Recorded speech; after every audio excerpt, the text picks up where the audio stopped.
Hey everyone, so in today's video, I'm going to be planting my live plants into my aquarium. So with that being said, let's get to it.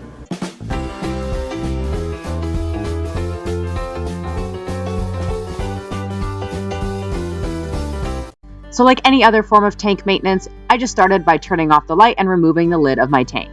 Some of the plants that I'm going to be planting today are Java fern, hornwort, some dwarf sagittaria, I've got some rubin sword, and I've also got some creeping moth. The first one that I'm going to be planting today is going to be my dwarf sagittaria. And the first thing I'm doing is just popping it out of the mesh pot that it comes in when you purchase it from the store. I made sure to push it up from the bottom instead of just pulling it out from the top because I didn't want to damage the plant in any way. So I was able to push it up enough until I could kind of squeeze my finger in the mesh pot and push it up the rest of the way.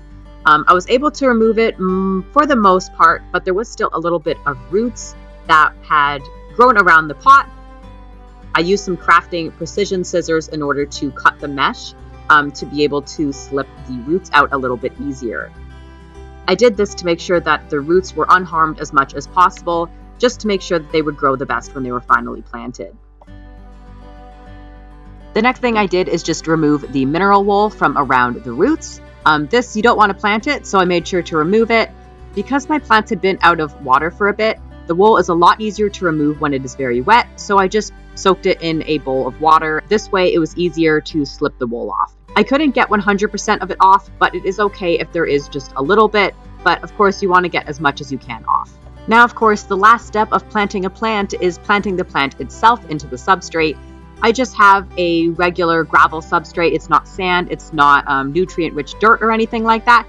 It's just some gravel and is about 1.5 inches to 2 inches thick. How deep you bury the plant into the substrate really depends on what kind of plant you have. Some of them you don't want to plant the rhizome, and some of them are not planted at all, and others are to be completely planted into the substrate. Now, once that plant was planted, I moved on to planting the next one, and this one was the anubias nana. This one was a lot easier to pop out of the pot, and I didn't need to use any scissors or really any struggle.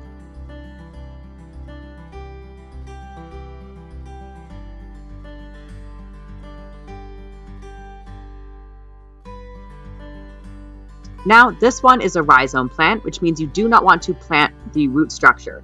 You can plant the individual roots, or you could just tie it to a piece of driftwood, but the actual rhizome where the roots are coming out of and the plants are coming out of, the leaves and all that, you do not want to plant that or your plant will die. So for this one, it may look like I'm not planting it completely, but that is intentional because you are not supposed to plant it completely. So that is what I'm doing with this plant.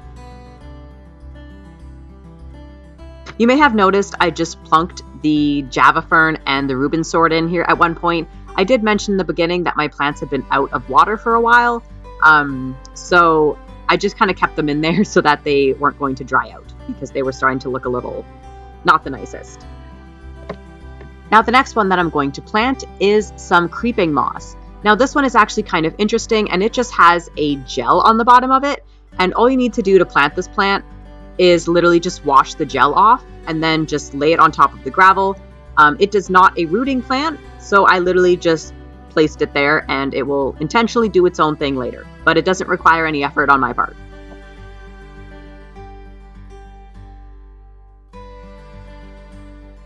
And the next one that I'm planting is some hornwort. This plant is another non-rooting plant, and it is just held together by a piece of lead. So all I literally did was just place this into my tank, and it sunk to the bottom, and that was all I had to do. After moving the hornwort, I also just adjusted my Java fern. Java fern is another plant that can either be tied to a piece of driftwood or it can be planted, and I decided to just put it on a piece of driftwood and not plant it. So I just adjusted a little bit so it would grow nicely in a little crevice on my driftwood. And the last plant that I'm going to be planting today is going to be my rubin sword.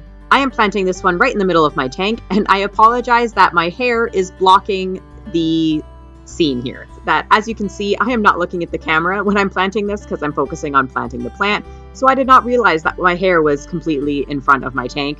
So hopefully you can kind of see through my hair.